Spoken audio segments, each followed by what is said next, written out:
హైదరాబాద్ వేదికగా miss world పోటీలకు సర్వం సిద్ధమైంది. ఈ నెల 10 నుండి 31 వరకు మిస్ వరల్డ్ పోటీలు నిర్వహించనున్నారు. ఈ నెల 10న గచ్చిబౌలి ఇండోర్ స్టేడియంలో ప్రారంభ వేడుక జరగనుంది. ఈ నెల 31న మిస్ వరల్డ్ పోటీలు గ్రాండ్ ఫినాలే ఉండనుంది. ఈ పోటీల్లో 116 దేశాల మహిళలు పాల్గొననున్నారు. కాగా ఇప్పటికే హైదరాబాద్ చేరుకున్నారు కంటెస్టెంట్లు. America, Caribbean, Africa, Europe, Asia దేశాల నుండి వచ్చే పోటీదారులకు తెలంగాణ ఆతిథ్యం ఇస్తోందన్నారు మంత్రి జూపల్లి కృష్ణారావు. తెలంగాణ సంస్కృతి, వారసత్వ సంపద, సాంప్రదాయాలు ఉట్టిపడేలా ప్రపంచానికి చాటి చెబుతామంటున్నారు మంత్రి జూపల్లి కృష్ణారావుతో మా ప్రతినిధి సైదులు ఫేస్ టు ఫేస్. ప్రతిష్టాత్మక మిస్ వరల్డ్ 2025 పోటీలకు తెలంగాణ ముస్తాబైంది. ఈ కార్యక్రమంలో 116 దేశాల నుంచి అందాలతారులు పాల్గొనబోతున్నారు. ఈ వేడుకలు తెలంగాణ సంస్కృతిని ప్రపంచవ్యాప్తంగా చాటి చెప్పేందుకు సిద్ధమవుతుంది తెలంగాణ ప్రభుత్వం. మనతో మాట్లాడేందుకు పర్యాటక శాఖ మంత్రి జూపల్లి కృష్ణారావు ఉన్నారు. మాట్లాడదాం సార్. నమస్తే అండి. ఈ వేడుకలు ఎప్పుడు ప్రారంభమవుతున్నాయి? ఈ నెల 10వ తారీఖు గచ్చిబౌలి స్టేడియంలో ప్రారంభోత్సవ వేడుక జరుగుతుంది. ఇందులో 116 దేశాల వాళ్ళు పాల్గొంటా ఉన్నారు. ఇప్పుడున్న సమాచారం మేరకు ఈ వస్తున్నటువంటి ప్రపంచ యొక్క మిస్ వరల్డ్ పోటీలు పాల్గొనేటువంటి వాళ్ళందరూ కూడా ఎయిర్పోర్ట్లోనే వాళ్లకు తెలంగాణ సంస్కృతి, సాంప్రదాయాలు ఉట్టిపడే విధంగా కట్టు బొట్టు వ్యవహారం మొత్తం కూడా తెలంగాణ ఒక ప్రాధాన్యతను ప్రతిబింబించే పద్ధతిలో కల్చర్ను ప్రొజెక్ట్ చేసే విధంగా ప్రపంచానికి చాటిచెప్పే విధంగా చేస్తా ఉన్నాం. అంతేకాకుండా ఈ వస్తున్నటువంటి ఎవరైతే పార్టిసిపెంట్స్ ఉన్నారో వీళ్ళందరినీ కూడా వివిధ గ్రూపులుగా చేసి ఒక్కొక్క గ్రూపుకు ఒక్కొక్క రోజు ఒక్కొక్క ప్రాంతానికి తీసుకెళ్లే విధంగా, అంటే తెలంగాణలో ఉన్నటువంటి గొప్ప చారిత్రక కట్టడాలు, suppose Chowmahalla palace, Charminar, Ramoji film city, ఎక్స్పీరియము, ఇట్లా అట్లాగే రామప్ప దేవాలయము, వరంగల్ ఫోర్టు, కోట, 1000 స్తంభాల గుడి కావచ్చు, అట్లాగే నాగార్జున సాగర్, నాగార్జున కొండ, ఇట్లా మహబూబ్ నగర్, పిల్లల మర్రి, ఇట్లా ఒక్కొక్క ప్రాంతాన్ని మొత్తాన్ని కూడా అంటే eco tourism, temple tourism, medical tourism, ఇట్లా రకరకాల టూరిజం కూడా వాళ్ళకి తీసుకెళ్లి చూపించే ప్రయత్నం చేస్తా ఉన్నాం. ప్రతి దగ్గర కూడా తెలంగాణలో ఉన్నటువంటి ఈ యొక్క కళల్ని కూడా ప్రదర్శించే కార్యక్రమం చేస్తాం. ఓవరాల్గా వీటన్నిటినీ చూపించడం ద్వారా ఈ యొక్క ప్రపంచ ఈవెంట్ దీన్ని వీక్షించడం కోసం ప్రపంచం మొత్తం కూడా చూస్తూ ఉంటుంది. మొత్తం టోటల్ 20 రోజుల వేడుక కంప్లీట్గా.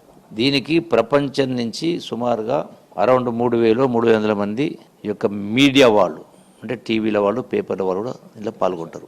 సో తద్వారా ఏంటంటే మొత్తం ప్రపంచానికి తెలంగాణలో ఉన్నటువంటి ఈ యొక్క టూరిస్ట్ ప్లేసెస్, చారిత్రక కట్టడాలు, చారిత్రక దేవాలయాలు, గొప్ప సంపద, అట్లాగే కళలు, అటవీ ప్రాంతం కావచ్చు, ఎకో టూరిజం కావచ్చు, ఇట్లా వీటన్నిటినీ ప్రపంచానికి పరిచయం చేసే కార్యక్రమం చేస్తూ దీని ద్వారా పర్యాటకుల్ని ఆకర్షించే కార్యక్రమం చేయడం కోసం, తద్వారా తెలంగాణ రాష్ట్రంలో ఉన్నటువంటి నిరుద్యోగ ఉందో ఆ నిరుద్యోగ యువకులకు కొంతవరకైనా ఉద్యోగ ఉపాధి అవకాశాలు కల్పించడం కోసం, రాష్ట్ర ఆదాయం పెంచడం కోసం ఇది చేసేటువంటి ప్రయత్నం. దానికోసమే అందాల పోటీ తప్ప అందం వీక్షించడం కోసం కాదు. అంటే పర్సెప్షన్, చూసే కోణాన్ని బట్టి ఉంటుంది. వాస్తవంగా ఈ టూరిజం అనేది తెలంగాణ రాష్ట్రం తీసుకుంటే దేశంలో ఎక్కడో ఉంది, మనం అడుగున ఉన్నాం. ప్రపంచంలో భారతదేశం కూడా ఎక్కడో ఉంది, అడుగున. అంటే తెలంగాణను నంబర్ 1 స్థానంలో భారతదేశంలో నిలబెట్టడం కోసం, తద్వారా అట్రాక్ట్ చేయడం కోసం. కొన్ని ప్రపంచ దేశాలు కొన్ని చూస్తే మీరు వాళ్ళకు అసలు ఎలాంటి వనరులు లేవు, ఎలాంటి కట్టడాలు లేవు, ఎలాంటి చారిత్రక క్షేత్రాలు లేవు. అయినా కేవలం ఇసుక తప్ప, సముద్రం తప్ప. అయినా కూడా ప్రపంచంలో గొప్పగా ఆ దేశాలు ఆర్థికంగా ఉన్నత స్థానంలో ఉన్నారు. Even the per capital income కూడా పెద్ద ఎత్తున ఉంది. మన దగ్గర ఇన్ని ఉండి కూడా టూరిజం ప్రమోషన్ లేదు. అందుకనే గడిచిన 10 సంవత్సరాల్లో టూరిజం కూడా లేదు, అసలు పాలసీ లేకుండింది.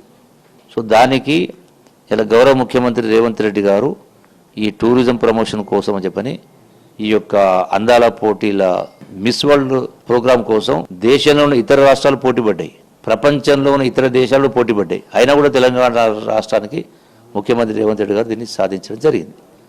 సో దీనికి అయ్యే ఖర్చు వాస్తవంగా 54 కోట్లు వాళ్ళు ఇచ్చినటువంటి ఎస్టిమేట్స్. అందులో 27 కోట్లు ఆ యొక్క మిస్ వరల్డ్ ఆర్గనైజేషన్ వాళ్ళు పెట్టుకోవాలి. మిగతా 27 కోట్లు రాష్ట్ర ప్రభుత్వం. ఇందులో కేవలం 5 కోట్ల రూపాయలు మాత్రమే ఇవ్వడం జరిగింది. మిగిలిన డబ్బును ఇవ్వాల్సిన అవసరం ఉండకపోవచ్చు. ఎందుకంటే స్పాన్సరర్స్ ద్వారా ఆ అమౌంట్ వస్తుంది. అంటే పరిశ్రమలు పారిశ్రామికవేత్తలు ఉంటారో వాళ్ళ ఉత్పత్తుల్ని మార్కెటింగ్ చేసుకోవడం కోసం వాళ్ళు స్పాన్సర్ చేస్తారు వాళ్ళ టీవీలో ప్రచారం కోసం. సో కాబట్టి రాష్ట్రానికి ₹1 కూడా ఖర్చు కాకపోవచ్చు. ₹1 కూడా రాష్ట్రానికి ఖర్చు చేయాల్సిన అవసరం లేదంటున్నారు ఈ అందాల పోటీలకి. ప్రతిపక్షాల నుంచి పదే ఒక ఆరోపణ వస్తుంది, 100 కోట్లు ఖర్చు చేస్తున్నారు, ప్రజలకు ఇచ్చినటువంటి హామీలు ఏ ఒక్క హామీ కూడా ఈ ప్రభుత్వం నెరవేర్చలేకపోతుంది. మరోవైపు రాష్ట్ర ముఖ్యమంత్రి స్వయంగా ఆర్థిక పరిస్థితి బాగలేదని చెప్పేసి అంటున్నారు. మరి ఎందుకు ఈ పోటీలు అని చెప్పేసి కూడా ప్రతిపక్షాల ఆరోపణలు. ఏం చెప్తారు ఈ ప్రతిపక్షాలకి ఈ వ్యాఖ్యలపైన? ప్రతిపక్షాలు కూడా అంటున్నాయి ఆర్థిక పరిస్థితి బాగాలేదు, ఎందుకు పెడుతున్నాయి కదా. ఆర్థిక పరిస్థితి బాగలేని మాట వాస్తవం. ఈ ఆర్థిక 10 సంవత్సరాల పరిపాలన కారణంగా ఆర్థిక పరిస్థితి అధోగతి పాలైంది. గతంలో నెలకు ₹600 కోట్ల వడ్డీ అసలు కట్టాల్సి వస్తూ ఉంటే కంతులు. కేసీఆర్ పుణ్యమాని నెలకు ఇలా ₹6,000 కోట్ల ఖర్చు పెట్టాల్సి వస్తుంది. కాబట్టి ఆర్థికంగా ఇబ్బందులు ఉన్నా కూడా అన్ని అమలు చేస్తూ ఈ ఆర్థిక పరిస్థితి మెరుగుపరచడం కోసమే రాష్ట్రీయ ఆదాయాన్ని పెంచాలంటే ఏదో చేయాలి కదా. చేయాలంటే డెవలప్మెంట్ జరగాల. దానికోసమే ముఖ్యమంత్రి గారు, ఇండస్ట్రీ మినిస్టర్ శ్రీధర్బాబు గారు దావోస్ వెళ్ళి పెట్టుబడులు తీసుకురావడం జరిగింది. జపాన్ పోయి పెట్టుబడి తీసుకురావడం జరిగింది. ఈ టూరిజం డిపార్ట్మెంట్ ద్వారా కూడా ఈ రోజున పర్యాటకులను రప్పించడంతో పాటుగా ఇన్వెస్టర్స్ ను కూడా, పెట్టుబడి పెట్టే వాళ్ళను కూడా రాష్ట్రాలు రప్పించే ప్రయత్నం. ఎందుకంటే టూరిజం డిపార్ట్మెంట్ కు అలా ₹100 కోట్ల ఆస్తులు ఉన్నాయి, కానీ దానిపైన అవి నిరర్థంగా పడి ఉన్నాయి. సో వాటిని డెవలప్ చేయాలా, వాటి ద్వారా ఆదాయం రావాలంటే పెట్టుబడి పెట్టాలా. టూరిజం శాఖ ద్వారా ఆ డబ్బులు పెట్టలేరు కూడా. సో కాబట్టి ప్రైవేట్ ఇన్వెస్టర్స్ని తీసుకురావాలి. సో ఈ యొక్క మిస్ వరల్డ్ ఈవెంట్ ద్వారా ఒకవైపున పర్యాటకుల్ని, ఒకవైపున ఇన్వెస్టర్స్ను తీసుకొచ్చే కార్యక్రమం చేస్తూ నిరుద్యోగ యువకుల కోసం కొంత ఉద్యోగ ఉపాధి అవకాశాలని మెరుగుపరచడం, రాష్ట్ర ఆదాయం పెంపొందించడం కోసం. ఇది చెయ్యకపోతే తప్పవుతుంది, కానీ చేస్తే తప్పెందుకవుతుంది? కేసీఆర్ మాటలు చెప్పాలంటే మేడ మీద తలకాయలను కూడా ఆ మాటలు మాట్లాడంటారు. సో ఇది కూడా అంతే వాళ్ళు మాట్లాడేది. ముఖ్యంగా ఈ వివిధ దేశాల నుంచి వస్తున్నటువంటి అందాల తారల్ని మన తెలంగాణ ప్రాంతంలో వివిధ పర్యాటక ప్రదేశాలకు తీసుకెళ్తామని చెప్పేసి అంటున్నారు. ఏర్పాట్లు ముఖ్యంగా ఏ విధంగా ఉండబోతున్నాయి, ఇబ్బందులు తలెత్తకుండా వాళ్ళకి సంబంధించి?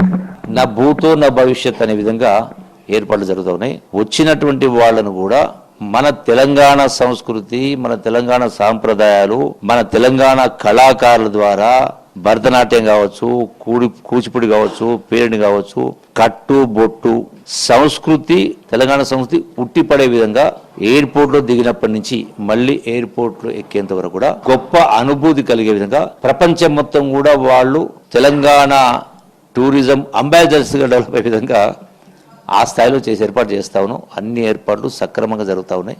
అన్ని ప్రాంతాలను చూపించి ఏర్పాటు చేస్తున్నాం. అంటే వాళ్ళ కోసమనే కాదు, వాళ్ళ ద్వారా ఈ ఇంటర్నేషనల్ మీడియా ద్వారా ప్రపంచానికి ఈ మెసేజ్ పోవాలి, పర్యాటకులు రప్పించాలి. మొదటి రోజు ఏ విధంగా ఉండబోతుంది? ముఖ్యంగా ఈ ప్రారంభ వేడుక ఎవరు రాబోతున్నారు సార్? మొదటి రోజు గచ్చిబౌలి స్టేడియంలో, ఇండోర్ స్టేడియంలో ఈ ఈవెంట్ జరుగుతూ ఉంది. దీనికి అందరిని కూడా ఇన్వైట్ చేస్తూ ఉన్నాం. సో దాని కెపాసిటీని బట్టి, దానికి ఉన్న కెపాసిటీ సమ్వేర్ అరౌండ్ 3,000 ఉంది. మన తెలంగాణ కళల్ని, కళారూపాలని కూడా ప్రదర్శించే కార్యక్రమం జరుగుతుంది.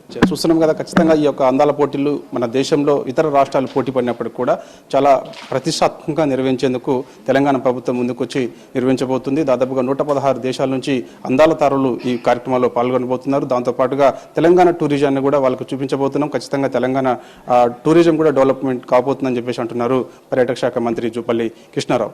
వీడియో జర్నలిస్ట్ అమర్తో సైదులు రాజ్ న్యూస్, హైదరాబాద్.